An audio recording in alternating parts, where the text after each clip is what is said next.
I'm just waiting, Marie, for the Puppy Bowl when it's Super Bowl. There we go.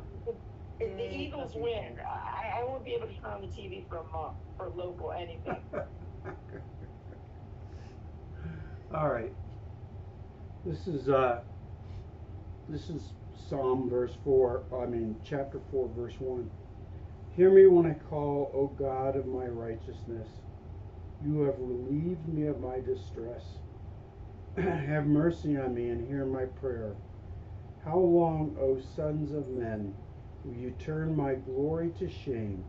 How long will you love worthlessness and seek falsehood? But know that the Lord is set apart for himself him who is godly. The Lord will hear him when he calls. I thank you, Father, that you do hear us and that you do know those who love you and follow you.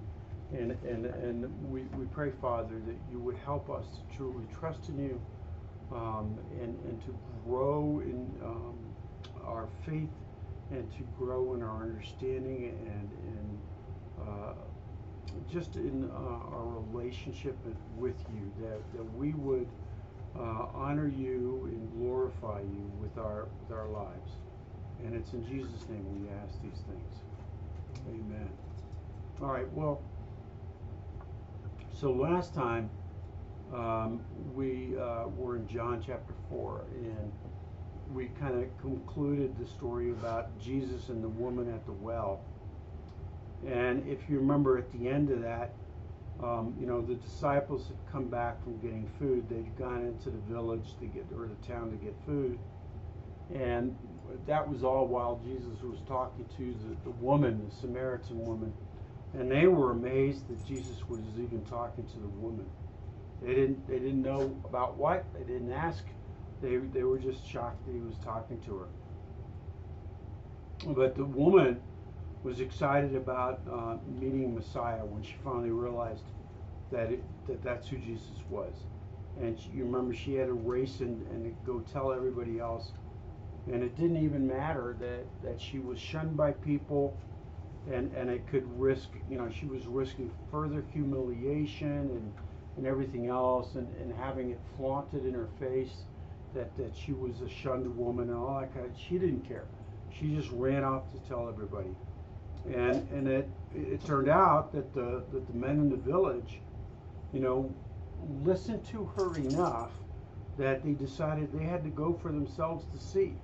And they came up to the well to investigate. And in the end, many believed. And it was in part, and I emphasize the in part because it's really God, but it was in part because of her efforts. And, we saw the contrast. We talked about the contrast between the woman's response to what Jesus said and the disciples. The disciples just didn't seem to have any urgency or any, you would define her or classify her as she had an insatiable desire to just tell others about Jesus. She couldn't be stopped. Once she realized who Jesus was, she just had to go and do this. And you remember, we looked at what Jesus said afterwards, and when we looked at it carefully, we realized, Jesus was actually chastising the disciples, that he had called them and sent them to go reap, and they were worried about food. And we noted that the woman that was rejected by society and was an immoral woman, but God had not rejected her. Society had. That God actually revealed himself to her and then used her mightily. And then we also discussed Jesus' patience with her and how he kept the conversation going. And when you go back and you look at it, he carefully and lovingly kept returning the conversation to what she needed. He got her prepared for that, and then got her to the point where she recognized that she needed salvation, that she was a sinner, and that's what she needed. And we had talked about the fact that, at least at the time during their first conversation, Nicodemus never really crossed that threshold. He never really seemed to get to the point where he realized that he needed salvation because he was a sinner. Even though Jesus told him all these things, it was like it just didn't compute, you know? All right, so now we're going to pick up in, and we'll finish John 4 today. We're going to pick up in the last part of the story in John 4, because this actually goes on. And we'll talk a little bit about that. But let's pick up in 43, verse 43. And so, Maya, will you read 43 through 47, please? Sure. They said to the woman, "We no longer believe you. We no longer believe just because." No, 43. Oh, 43. After the 2 days, he left for Galilee. Now, Jesus himself had pointed out that a prophet has no honor in his own country. When he arrived in Galilee, the Galileans welcomed him. They had seen all that he had done in Jerusalem and at the Passover feast, for they had also been there. Once more he visited Cana in Galilee, where he had turned the water into wine. And there was a certain royal official whose son lay sick at Capernaum. When the man heard that Jesus had arrived in Galilee from Judea, he went to him and begged him to come and heal his son, who was close to death. Thank you. And Marie, will you read 48 through the end of the chapter? Then Jesus said to him, "Unless you people see signs and wonder, you will by no means believe." The nobleman said to him, "Sir, come down before my child dies." Jesus said to him, "Go your way, your son lives." So the man believed the word that Jesus spoke to him, and he went his way. And as he was now going down, his servants met him and told him, saying, "Your son lives." Then he inquired of them the hour when he got better. And they said to him, "Yesterday at the 7th hour the fever left him." So the father knew that it was at the same hour in which Jesus said to him, "Your son lives." And he himself believed, and his whole household. This again is the second sign Jesus did when he had come out of Judea into Galilee. Okay, so let's pick up in verse 43. So it says, after 2 days, he went forth from there into Galilee. So Jesus only stays 2 days in Sychar or Shechem. During that time period, virtually everybody, or at least that's the way, John kind of implies it, that huge numbers of them, like I say, virtually almost everybody, comes to believe. And Jesus had to continue on his journey of preaching throughout this area. He's in the process of returning to Galilee. That's where he's headed. And Galilee from Sychar is roughly about a 49-mile trip. Okay, and remember, he had been, after Passover and everything else, he went and he taught in and around, and he baptized down in the Jordan, and he left there when he knew that the Pharisees had heard that he was baptizing and getting more attention than John the Baptist. And then they, I'll say, wandered up to Samaria, and then into Sychar, and now they're going back to Galilee. Now this is actually taking some time, okay? And when we read that after 2 days he went forth from there to Galilee, we get the impression that Jesus isn't staying particularly long anywhere, okay? I mean, they are walking these distances, okay? And so, it's going to take them a while, and they don't have, 7-Elevens to pull in off of the road and go get a burrito and a Gatorade or something like that. So, as they go, they've got to take care of things like cleaning clothes, washing themselves when they can, taking care of getting water and food. So it's a slow progress, okay? But nonetheless, he doesn't stay long in Sychar to rest. He's literally got a mission, and there's a lot of different places. When you think about, Israel isn't that big, but when you think about he's going to teach in all of these villages all through the region, well, that's a lot of places to go. Okay, and so while people are coming from various villages to see him, and it's going to increase as he goes, the number of people are going to increase. There's a lot of places for Jesus to go, and he's tirelessly moving from location to location all throughout this region to get the message out. And I think that's important to see when we talk about understanding Jesus and understanding his mission and his ministry and things like that. We've talked in the past about we need to be able to see the heart of God. And we need to recognize that, he's received in Sychar. He could have stayed there for a little while and rested, but he did his work and he moved on because it's so important to him to get the message out to everybody. I bet the people there were sad to see him go. Probably so. If I came face to face with the Messiah, I wouldn't want him to leave. Mm-hmm. Now, in credit to the disciples, they probably, we just saw in this chapter, they were tired from the walk and they had to go into the village. They had to walk another mile or two, one way and then back just to get food, right? And so they're probably tired too. But here's Jesus moving on, okay?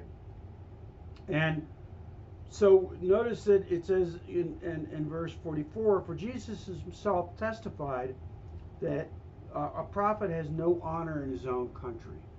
Now, that's an interesting statement, okay, for a couple of reasons. It could be part of the rationale in terms of why Jesus is moving on. But that can't be all of it because, like I said, in Sychar, they accepted him and all that kind of thing. It's really kind of an interesting statement, and it almost seems out of place. And you get the impression that it means at least one thing and perhaps two. Okay?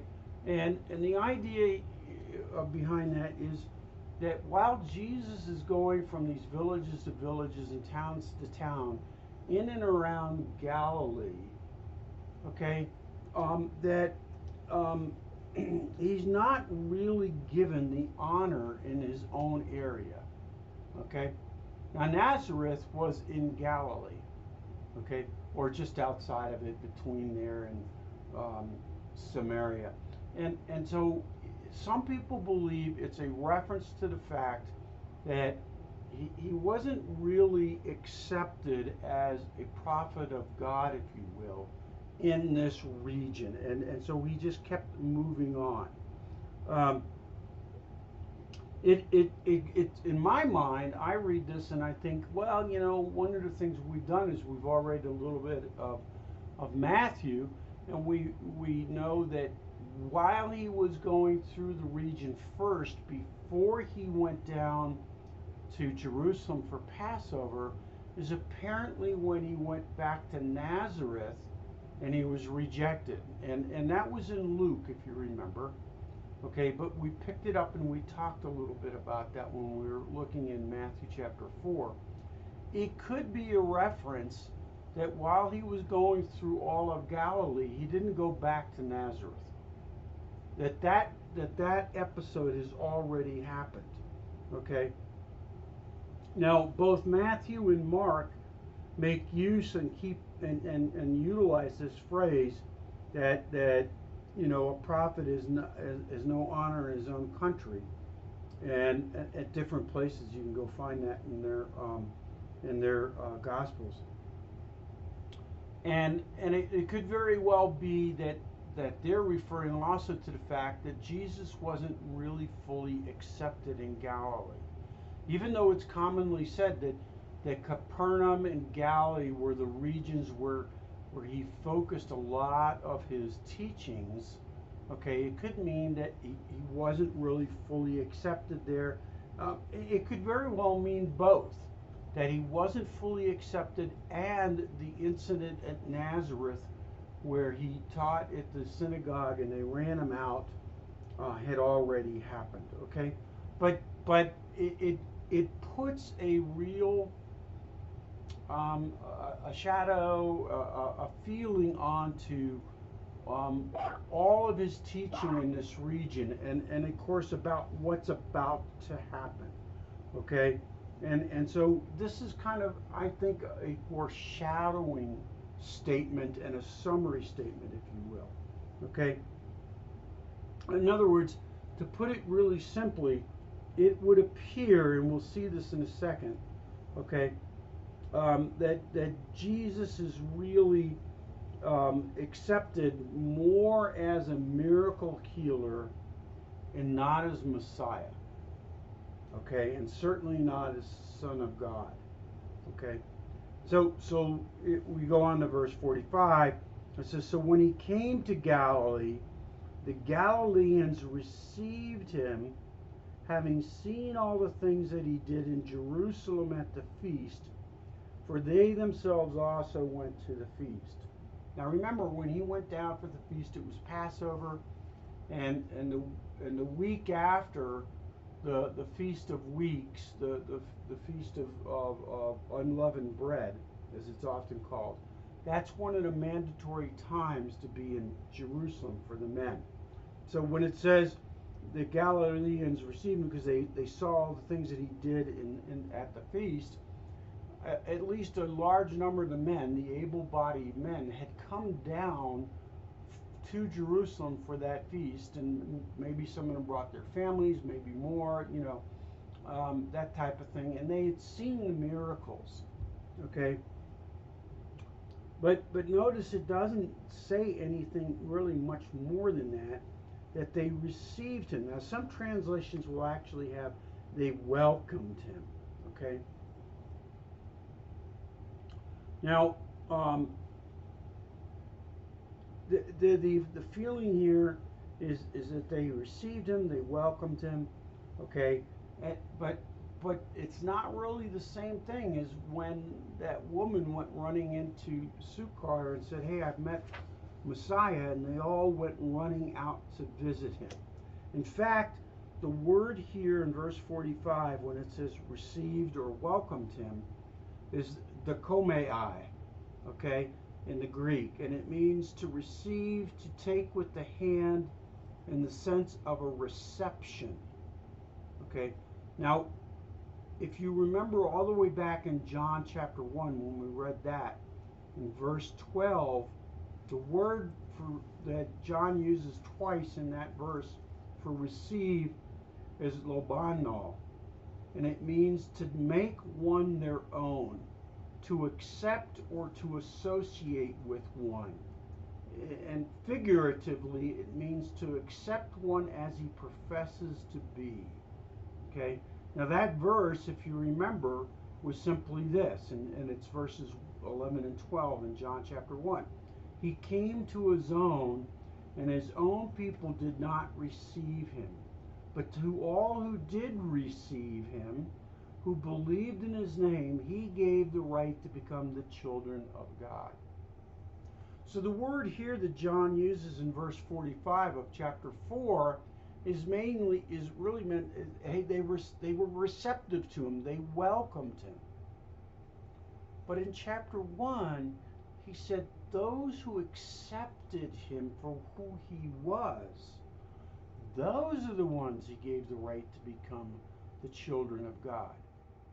Now the reason I'm making a big deal about this is we're starting to see more and more something that is going to become real evident as we go through the book of John, and as we study Jesus' ministry, which is more and more, the more his ministry goes on, the more the majority of the Jews, especially the religious leaders, are going to not accept him and increasingly outright reject him. But we'll see increasing evidence that others accepted him. Okay? And the words that John uses here are really important. They received him, they welcomed him, they were polite to him because he was a miracle worker.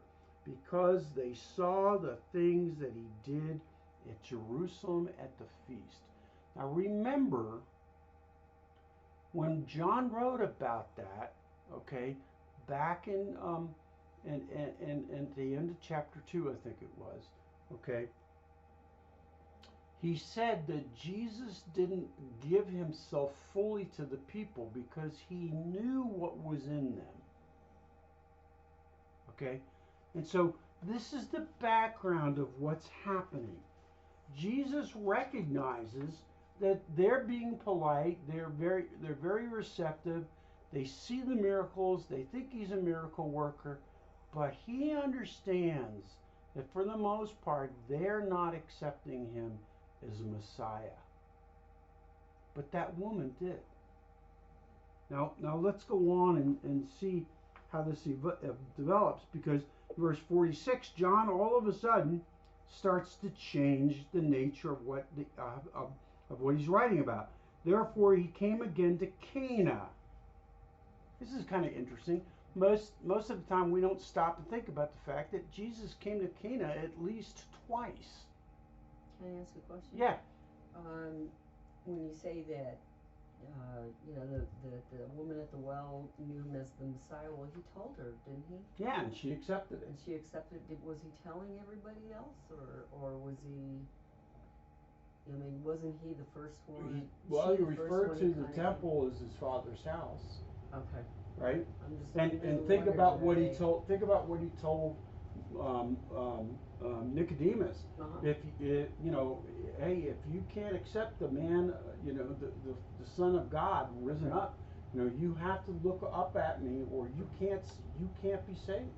Okay, but they should have suspected something, because people don't just come around raising people from the dead and whatnot. And all that kind of stuff, and so Okay. so we're gonna see some of that now as we go. Okay. Okay, so in verse 46, he came again to Cana of Galilee. Now you think after he turned the water into wine in Cana, that the people in and around that area know that he did this? Sure. Don't Yeah. they all talk? Sure, exactly. After the wedding, the word must have spread what he's done. Maybe some of the wedding guests didn't know at the time, but I'm guessing right afterwards they all came to know pretty quickly, and the word just kept spreading. Okay, so he comes again to Cana of Galilee, where he had turned the water into wine, and there was a royal official whose son was sick at Capernaum. Now, well, we'll get into it. Okay, so there's a royal official. It's not really clear who the royal official is, but we'll talk a little bit about that. Okay, more than likely, it's an official working in the courts of Herod up in Capernaum.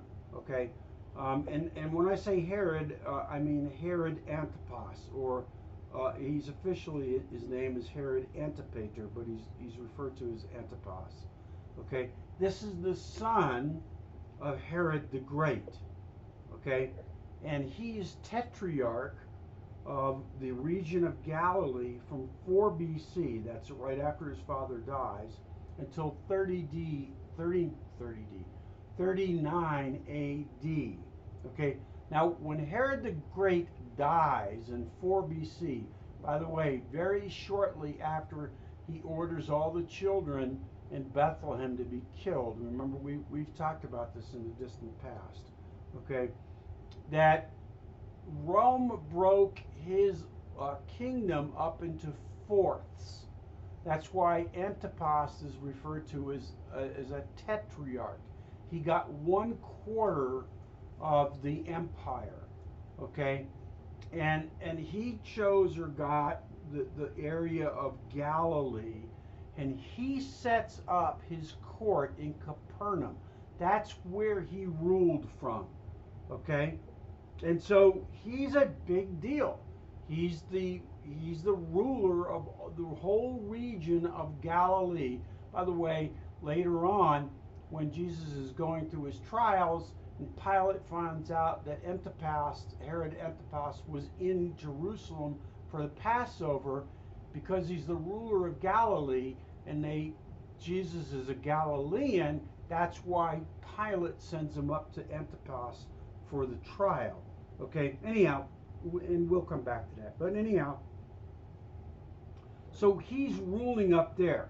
Now Herod the Great, as well as Harrod Antipas, is not really a Jew. They're referred to as Idumeans, okay, or sometimes Edomites, because in Edom, Edomites are descendants of Esau. Remember Esau and Jacob, the sons of Isaac. So Jacob inherits the blessing. The tribes of Israel come from Jacob. Esau is a brother, but he's not a Jew technically. He's a Shemite. He's a descendant of Abraham. And his descendants are known as Edomites. Well, Edomites intermarried over time. They were long-term enemies of the Jews. Some of them ultimately intermarry with some of the Jews, but they're not strictly Jews, and they're called Idumeans. Now, Herod had a habit of trying to present himself as a Jew, particularly to the Romans, so they would think that he was one of them and he could rule over them. And his son Antipas did the same thing. But they did not really honor the Jewish traditions. They didn't really practice Judaism in any way, shape, or form. They did just enough externally so the people they ruled over, the Jews that they ruled over, would think, at least at some level, that there was some Jewishness about them. Of course, the people weren't fooled. They were really only fooling themselves. Okay? But that's the way they tried to present themselves. Okay? So Antipas claims to be Jewish, claims to have a knowledge of Judaism, but he's not a practicing Jew whatsoever. It's really just for show and politics. And like I said, of course the people know the truth. Harrod Antipas is the one who's going to lock up eventually John the Baptist and have him beheaded. Okay? Now, why did I go through all of that? Well, one, it's interesting to know who the Herods are and who Antipas is. It's going to become important later. Okay? And he's going to rule all through Jesus' ministry and even after his ascension. Okay? Before he dies. But also, when you understand his background, that he also is really just a puppet of Rome. And he's going to what? He's going to, kind of butter up Rome, and he wants to stay in bed with Rome. And he's not a Jew, so he's not going to associate himself too much with Jews. This royal official may have been an Idumean, just like Herod.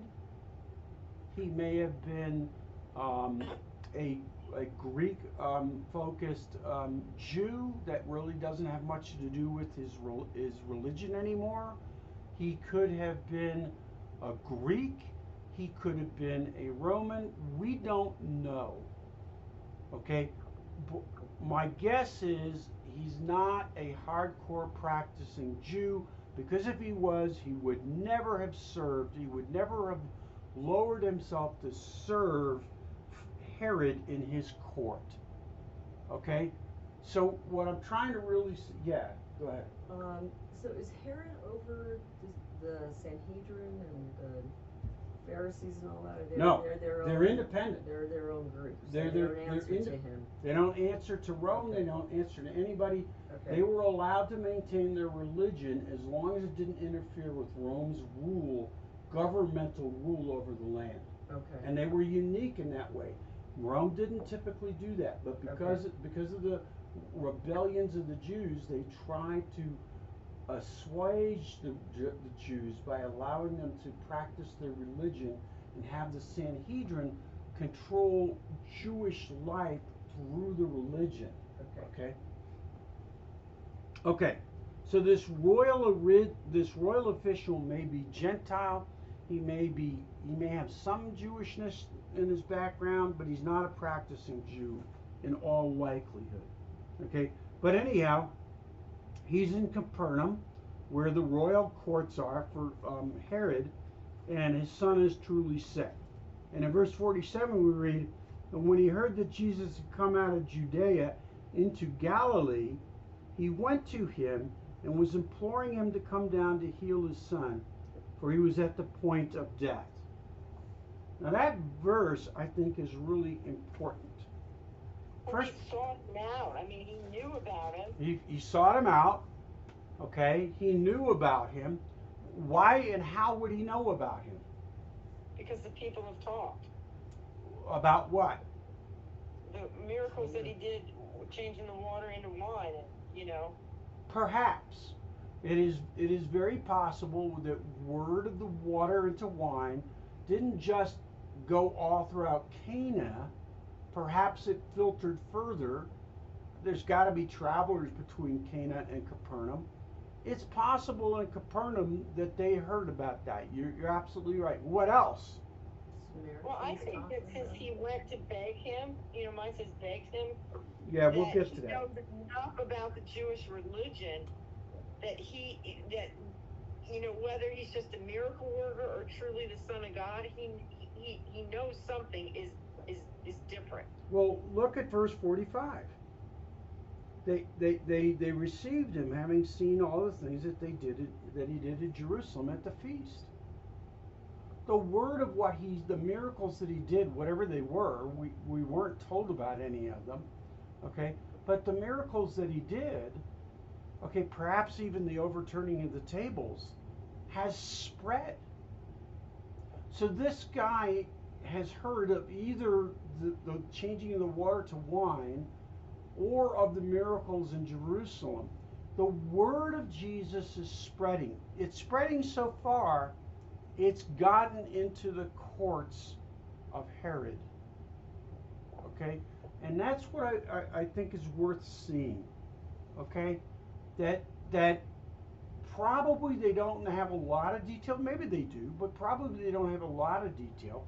But consistent with him being received as a miracle worker, at least some of that must have gotten there. Now Herod is kind of in he's into himself. He's into his power, his authority, his richness, his way of life. The people he rules over, you know, he just gets to rule over them, and he just wants to have his way of life, stay rich, powerful, all that kind of stuff. And you'll see more of that ultimately as we go on. But somehow this royal official in his courts has enough interaction with the Jewish people of Capernaum, the Jews in Capernaum, that he's heard about Jesus. And so it's interesting to see that the word of these miracles has already spread this early in his ministry. But when I say this early, in a minute we're going to see that it's probably at least a year into it already. Okay? Now, when it says he came from Capernaum to Cana, it's worth asking the question, well, how far apart are they? Okay? It turns out they're like 20 miles away. Okay? So this royal official has heard of Jesus one way, shape, or form or another. Okay? And he was willing to go the 20 miles. Now let me ask you something. When Herod is ruling over this area, and his officialness, you know, his right to rule comes really through Rome and all this kind of stuff, what kind of people is he going to surround himself with? The people who butter up to him and support him. Okay? Yes men, probably, right? And what's one of the things he's going to do to keep them yes men? Pay them. My guess is this royal official isn't poor. Now, I don't know that he's wealthy. In fact, he's probably nothing like you know, Herod himself. Okay, But my guess is he's doing better than the typical Jew, probably a lot better. And given the fact that he supports this guy who's not very Jewish, and they're ultimately working for Rome, and you've got to maintain that relationship, and all they really want to do is keep the Jews, quiet, right? Who do you think he'd go to first for help for his son? Herod? The doctors in Capernaum. Yeah, doctors that, And he's probably got resources, like I say. He's probably done everything he can with doctors or medicine men or whatever they are in Capernaum. He's probably spent money on that. And I don't know that he spent like a huge part of what he had. My point is, he's probably exhausted his alternatives in Capernaum. He's probably tried everything and they have failed. Now, a lot of this is guesswork. You meditate on it, pray on it, come to your own conclusions. But I think when he leaves Capernaum to go to 20 miles to Canaan, he's desperate. And let me ask you a question. How long would it take you to walk 20 miles? 2 days. If you don't Probably 2 days. This is not an easy trip, okay? This is a commitment on his part, okay? And so he's heard about this miracle man. Apparently he can't seem to get anybody in Capernaum, okay? So his purpose is simply he's I think the guy is desperate, and he's seeking out Jesus for help. Okay, now it's interesting. We've heard that Jesus performed miracles. We know that he healed many, many people. Okay, it's reasonable to presume that some of those miracles in Jerusalem and some of that stuff is already included healing of people. But in the Gospel of John, this is the first time we read about somebody who specifically seeks out Jesus for healing. Okay, I don't know what to make of that, but quite frankly, it's hard to miss, I think. Okay. Okay. So he's on his way. He leaves the courts of Antipas for at least 4 days, because it's going to be 2 days there and 2 days back, on behalf of his son. Okay. And it's interesting, as a lot of people have pointed out who've written about this. Things like a truly sick kid in your family have a way of refocusing your priorities.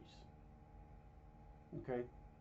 And I think that that's important to see as well. Here's a guy who's serving Antipas, ruling. He's probably paid relatively well compared to everybody else. He's not like the richest guy in the world, okay? But he's probably doing much better than the typical, Jewish person in Capernaum. And his priorities have been refocused.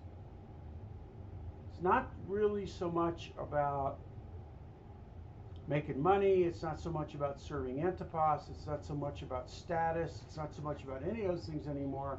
It's about, I'll go 20 miles to try to get my kid healed. Okay? And I think it's interesting to appreciate the fact that a lot of times people don't come to God until they're at a pretty low place. They're in a position where something really, really important to them is at risk. Now, it might be their own health, the health of a loved one.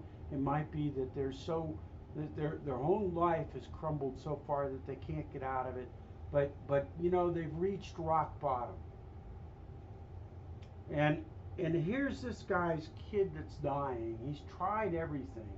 Do you think the first thing he's going to think of is, hey, let's go try this Jewish miracle worker? I don't think so. I think it took a lot for this guy to get here. Okay? And he's making a 2-day walk to do it. Now, the word for begged, or some translations will have implored, okay? that he was imploring him to come down to see his son. The word is a rateo, and it means to beg or to beseech. Okay? And notice the tense of it. He's doing this persistently. This is not just a one-time thing. He asked. He is begging Jesus to come see his son. Okay? And in verse 48, so Jesus said to him, and notice it said to him, but I'm going to contradict that in a second. Unless you people see signs and wonders, you simply will not believe. Now what kind of statement is that from Jesus? I think he's a little angry. I don't think, not so much angry, but he's like saying, what more do I have to do for you all? Yeah. Is this what it's going to take? Fine. This is what it takes. Notice the consistency with the statement in 45. He came to Galilee, where the Galileans received him, having seen the things that he did at the feast. Yeah, remember I said it sounds more like he's being received as a miracle worker than as Messiah, than as a prophet. It sure sounds that way, doesn't it? Okay? Jesus' comment is consistent with verse 45. Why would he have said that? Because he's already being seen more as somebody who can work miracles to get me out of my predicament than somebody who can save me. Okay? Now, the word for you in his statement, unless you people see signs, you simply will not believe. The word for you there is plural. He's not simply talking to this royal official. There must be a gathering of people around him, including probably the disciples. And he's referring generically to all of them, perhaps including this royal official. Okay? Now, this is a huge deal, and we're going to see this over and over and over during Jesus' ministry. And it's worth remembering right now and as we go that miracles were intended to lead one to believe in Jesus. That he had power over nature, he had power over life and death, he had power of, all of these kinds of things, okay? They were intended to lead one to faith, but to require God to perform a miracle in order to have faith, that's the same thing as saying, well, I'm going to withhold my faith until you prove it to me, to my level of satisfaction, that you're God. It's an attempt to make God your servant. Is that what Gideon did? No, no, that's a whole different story. Okay? And so I don't even, I just want you to see the distinction here. Okay? It's okay that Jesus performs these signs as part of the signs attesting to who he is, because he has authority over nature, okay? But to demand those kinds of signs, that is sinful. And so notice what he says, okay? He said, unless you people see signs and wonders, you simply will not believe.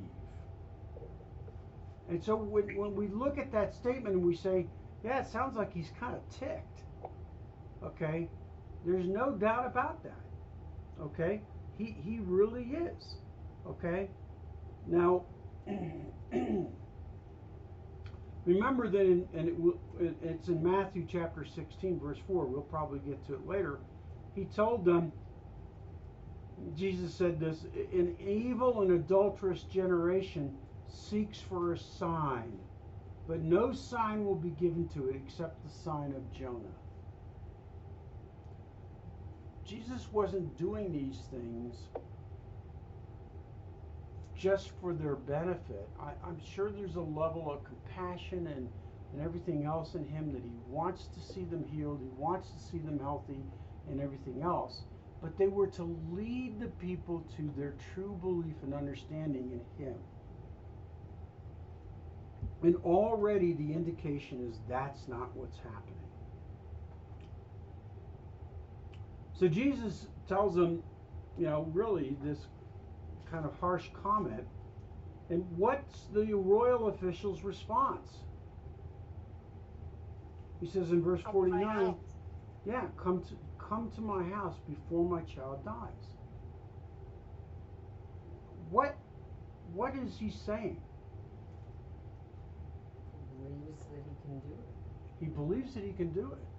What else? Yeah, he believes he can do it, but that he has to physically be there. Well, okay. But what else? Was he deterred by what Jesus just said? No. No, absolutely not. Why wouldn't he have been? I mean, it was a little bit of a harsh statement. He wasn't asking for a sign.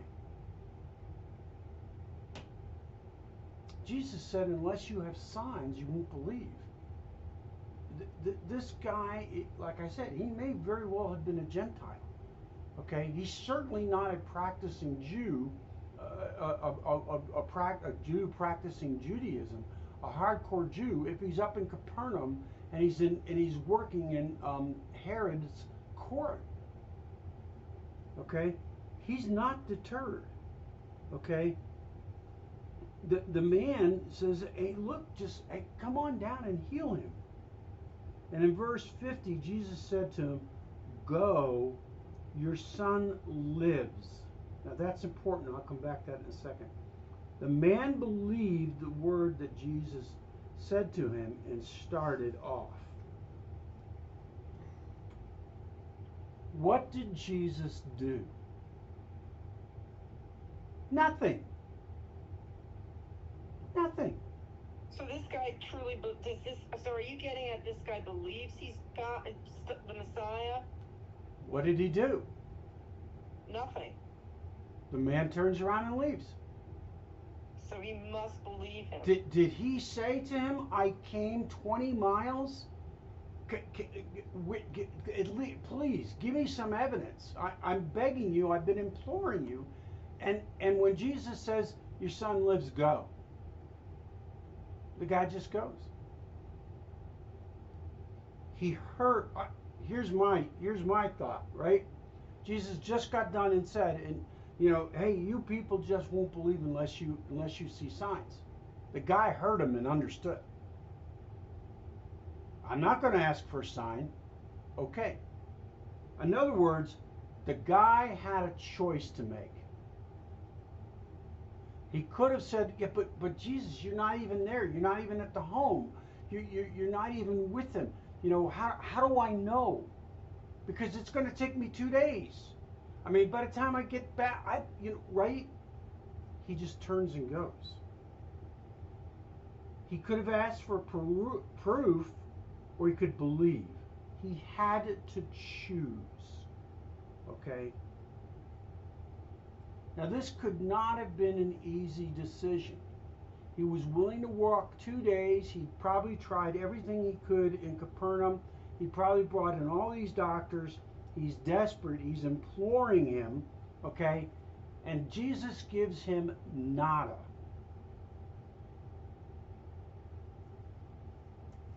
It's important to see that. Jesus said, go. Your son lives. Jesus gave him no confirmation. Jesus gave him no reason to believe. Not an easy place to be. God ever do that in your life?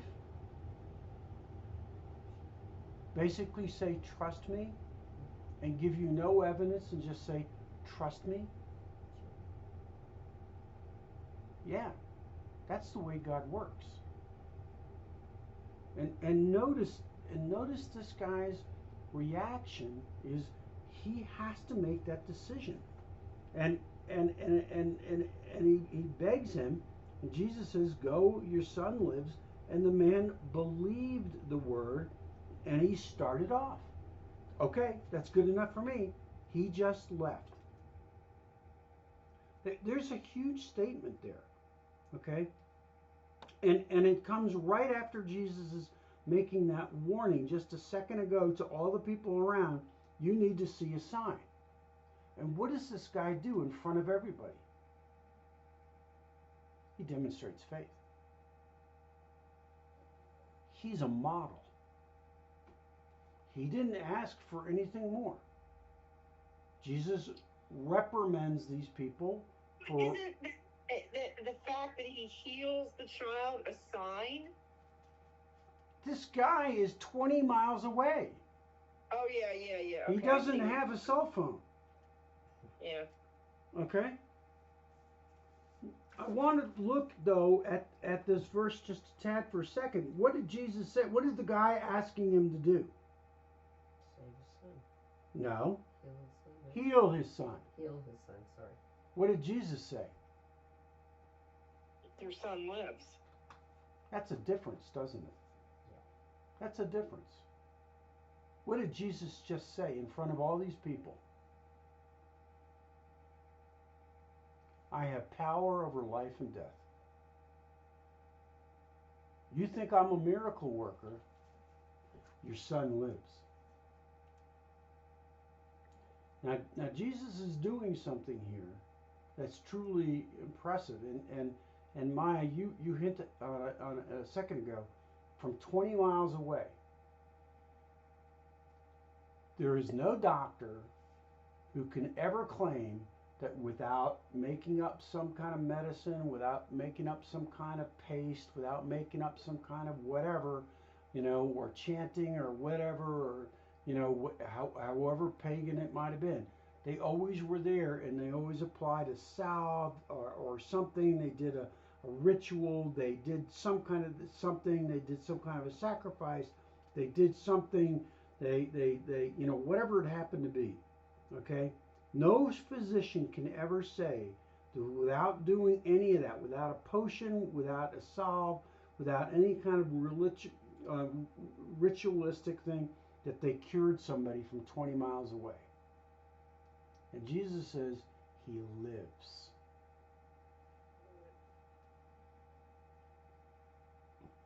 Now, 51, he says, and as he was going down, that means just down back to Capernaum, because he had to go up a little bit to get there. It's a 1,000 feet difference in altitude from what I understand. As he's going down, his slaves met him, saying that his son was what? Living. I don't think that's an accident. And you would think, if they know that the master leaves to get healing for the son, that they would come back and say, what? Hey, your son is healed. John says they came back and said, hey, your son is living. So he inquired of them the hour when he began to get better. And they said to him, yesterday at the 7th hour, the fever left him. Now, one of the things that happens in the Gospels is Romans told time a different way than the Jews did. The Jews started counting hours of the day at dawn.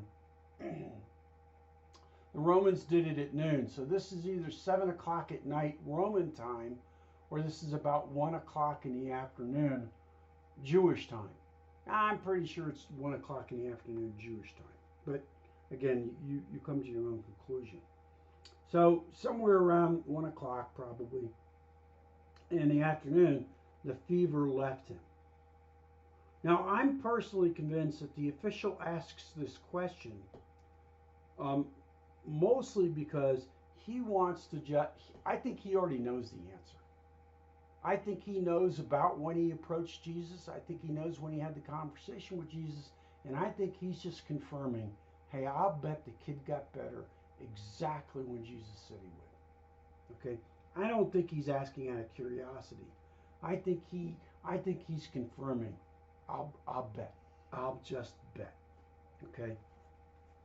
Verse 53, so the father knew that it was at the hour in which Jesus said to him, your son lives, and he himself believed, and his whole household.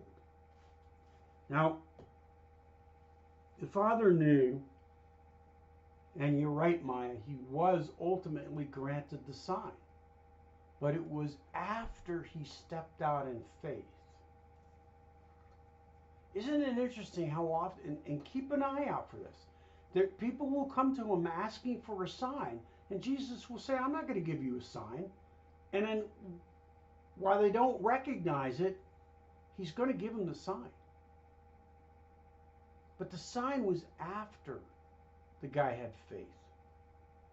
It was after he demonstrated, he stepped out and demonstrated in faith. He didn't say, but I've come all these ways. Can you just promise me that do something, right? Just do something so that I can know that my son lives. You haven't even given him medicine. You haven't even come to see him, right?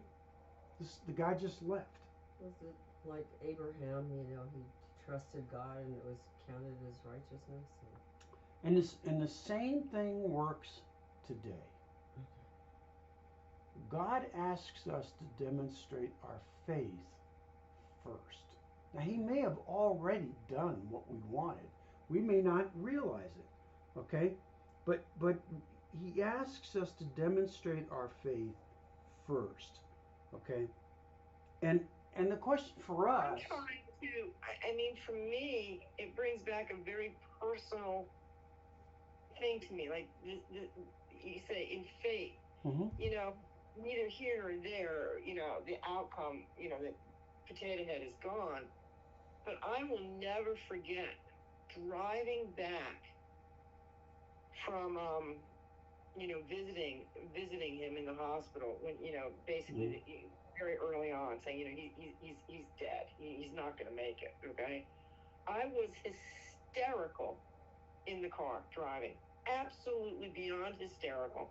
And I am I'm screaming at God, okay?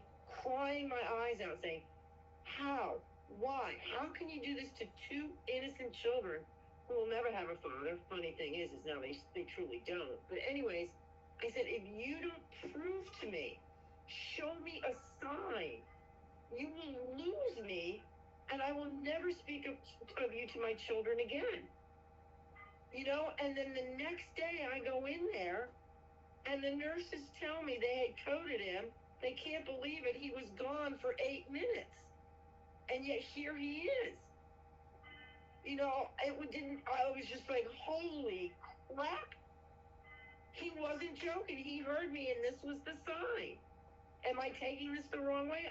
I don't know, but that's always what I've thought. Well, look, I think the point is, okay, is that God is not a genie in a bottle. Okay? No, he's not. And I figured he was very angry at me because I was demanding. Yeah. And I know he's probably very angry at Maya. And yet, he has a long-term interest. He sees what we need, okay, and he will take perfect care of us, but it'll be in his way and in his time. Yeah, I always really feel bad. I apologize to him all the time for that.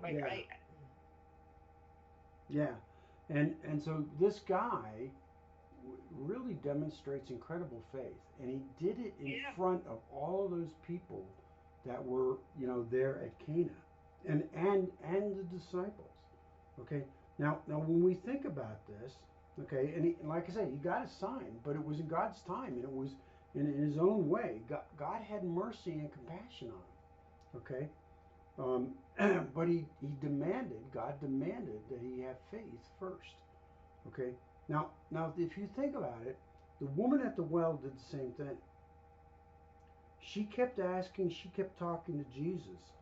And then based solely on what Jesus told her, she stepped out in faith, went running back into town, and told everybody she'd met the Messiah. He didn't do a sign for her. He didn't make water just bubble up out of the well. He didn't miraculously fill her jar with water. She didn't get anything like that. But later, what did she get? Salvation. Salvation, a recognition the Messiah was there. Do you think the people in the town looked at her differently after that? Maybe. I'm guessing they probably did. Don't know for sure. I'm guessing. You think that changed her life? Absolutely. Oh yeah. Okay. Notice the similarities between the two of them. By the way, here the word for believed in the Greek is pisteuo. Okay, and it's very different, and it's sometimes translated belief, sometimes faith. Okay, but it's sometimes and it has a little bit more to do with faith in a way. But it is not believe or faith in the way that modern, at least Western world thinks of it. It means to have a faith that's so deep, to be persuaded of something so confidently, okay, that you actually act on that faith. You don't believe in it for the sake of belief. You don't have faith for the sake of faith. It means it's a type of faith that literally means your actions are based on that. You make decisions and conduct your life in a way consistent with that faith. You act upon it. There's a lot of people who claim, oh yeah, well, I have faith. And then they don't demonstrate any faith. They go off and what about Jacob? What about all the times Jacob knew all about God, knew all about his father's relationship with God and his grandfathers and everything else. But how many times did Jacob try to fix things on his own? A lot. And that's what ultimately led to the wrestling that night, right? And so, okay, real faith is when we make decisions or we take actions that are consistent with that faith. And that is exactly what that man did, this royal official. Okay? He had faith that Jesus could really do it. He was faced with a decision. He decided to act on his faith. He turned around and went home. Then, apparently, he spread the word to the household. Because notice what it said. Okay? He believed, okay, and he himself believed, and at the end of 53 he says, and his whole household. He must have told everybody in the household.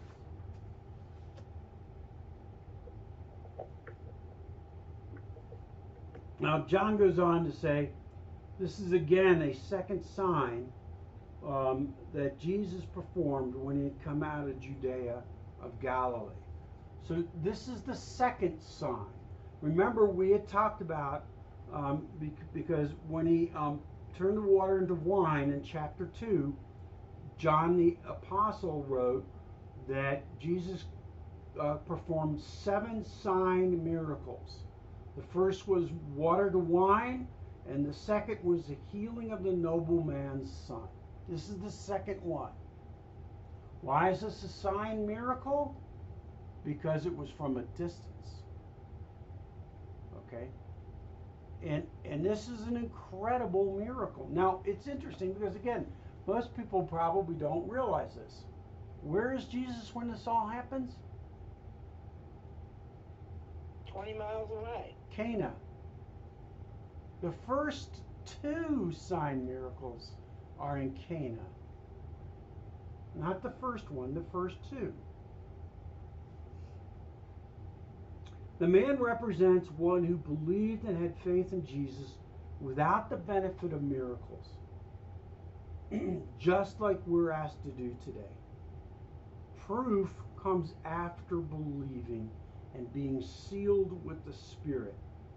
Paul wrote in Ephesians chapter 1, verse 13, in him you also, when you heard the word of truth, the gospel of your salvation, and believed in him, you were sealed with the promise of the Holy Spirit. Okay, We're not given the Spirit and the promise and the miracle first.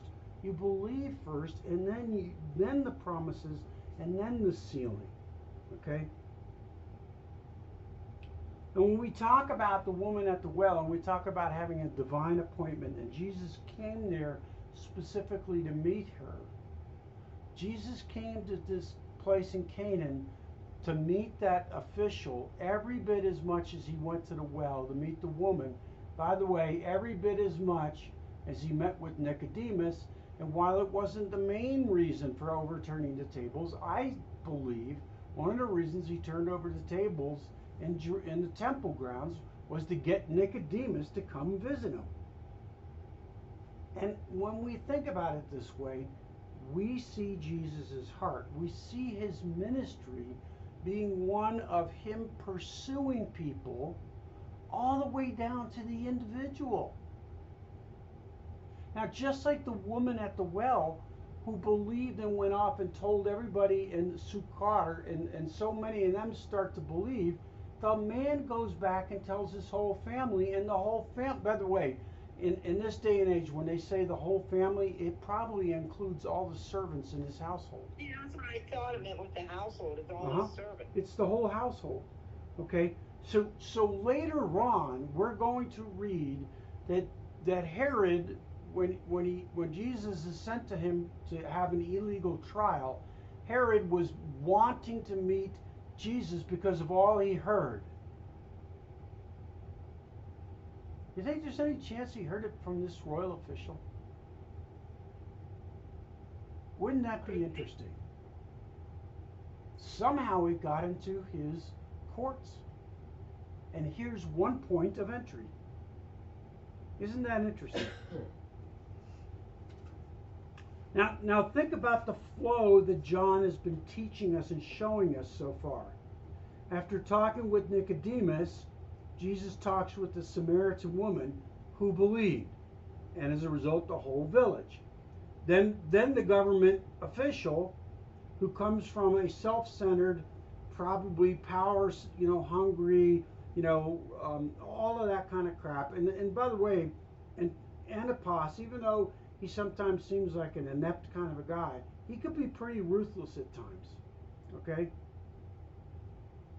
The official comes out of that environment, and he believes, and the whole household believes. Okay? Now, isn't it interesting that Samaritans and the officials who are working basically for Rome, these are two groups that the Pharisees looked completely down on. They would have nothing to do with those people. They were unworthy. They were only there to stoke the fires of hell. And yet, who's believing? Nicodemus, the Pharisee, didn't believe. At least not at that point. But the Samaritans who were unworthy of hearing the message, unworthy of being conveyed the truth of God. And this government official who, whether Gentile or not, certainly wasn't practicing Judaism, but was supporting Rome and Herod, who was all part of the evil, they believed. Again, we go back to John chapter 1, 11 and 2, and we read, "He came to his own people did not receive him, but to all who did receive him, who believed in his name, he gave the right to become the children of God." The whole theme is starting already to show up. In the first 4 chapters, John has provided evidence that shows that the people in the Jews didn't really believe him. They accepted him as a miracle worker. The religious leaders didn't believe him. They didn't even understand him. Okay? The disciples didn't even get it. Remember that Nathaniel, Jesus had to tell him, hey, you're going to see greater things than these. And then he goes off and does the miracles, and he says, but Jesus knew what the things that were in their hearts. Okay? He's setting up in the first 4, in fact, remember I said the first 17 verses of John chapter 1 were like a summary of the whole rest of it? There it is, right there. He summarized one of the things that's going to happen. Okay? John is comparing and contrasting the religious leaders with the woman, with the royal official, and even with the disciples, okay, and all of the people in Galilee, to show that Jesus really knew what was in their hearts and what they really needed to see. Now, and notice in verse 5 it says, verse 5, in chapter 5, verse 1, it says, after these things there was a feast of the Jews, and Jesus went to Jerusalem. Now, we're not going to go into chapter 5 next time, probably. We're going to go into we're going to at least start in some verses in Matthew. Okay, but when it says that he went down to Jerusalem for the feast of the Jews, there's a little bit of discussion which feast this is, and we'll talk about it next time or the time after. But this is a time stamp. This either means that Jesus is about a year and a half into his ministry at this point, or just coming into about a year. Okay? Either way, it's not a couple of weeks, it's not a couple of months. Jesus has been at this for a year, and you can see that the precedences are being set. One last thing that's interesting to look at before we're done. Go back in chapter 4 to verse 23.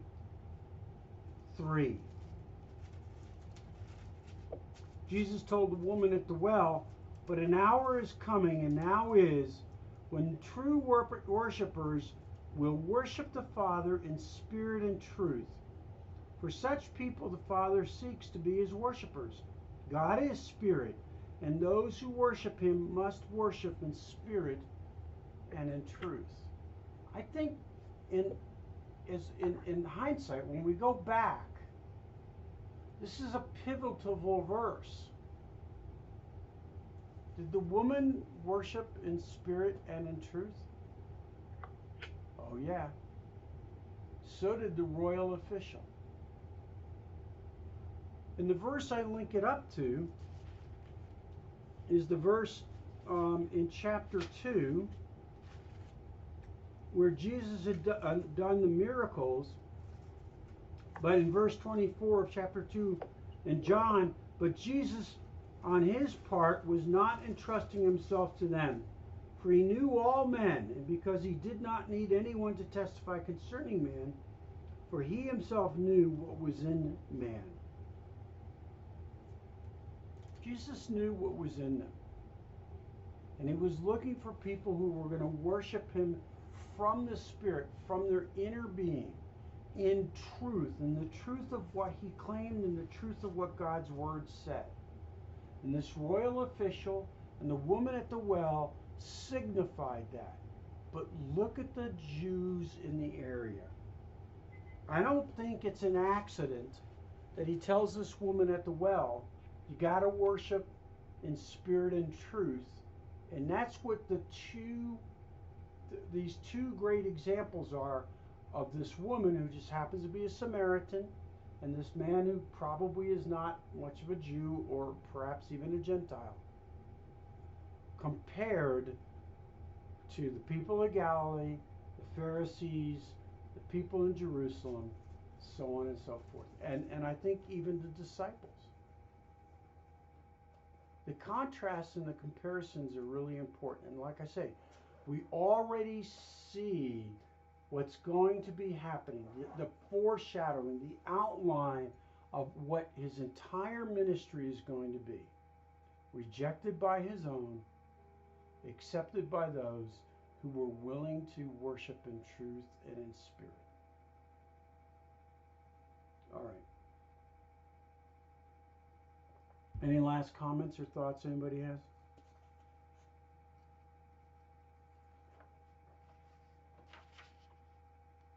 You still there, Maya? Yeah, I'm here. Okay. Anybody want to close us in prayer?